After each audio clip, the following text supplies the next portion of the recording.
Hi friends, இன்றைக்கி நம்ம என்ன வீடியோ பார்க்க போகிறோன்னா, நம்ம பக்கத்து வீட்டில் இருக்க ஒருத்தவங்க வந்து நமக்கு பலாப்பழம் கொடுத்துருந்தாங்க. ஸோ அந்த பலாப்பழம் எப்படா பழுக்கும் எப்படா பழுக்கும்னு பார்த்துட்டு ஒரு 2 டேஸ் வெயிட் பண்ணி நல்லாவே பழுத்திருந்தது. ஸோ என்னோடய ஹஸ்பண்ட் வந்து நான் கட் பண்ணி தரேன் அப்படின்னு சொன்னனால அவருக்கு வந்து எண்ணெய், கத்தி எல்லாமே ரெடி பண்ணி கொடுத்துட்டு பழத்தையும் எடுத்து கொடுத்தேன்.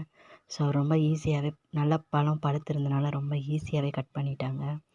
பழத்தை வந்து ஃபஸ்ட்டு 2ஆக கட் பண்ணி, அதுக்கப்புறம் 4ஆக கட் பண்ணி, அதுக்கப்புறம் 8 பீஸாக போட்டு, அது மேலே இருக்க சதையை மட்டும் கட் பண்ணி எடுத்துட்டோன்னா, அந்த பழம் வந்து உரித்து எடுக்கிறதுக்கு வந்து ரொம்ப ஈஸியாக இருக்கும். அதை அவர் செஞ்சு காமிச்சார் என்கிட்ட.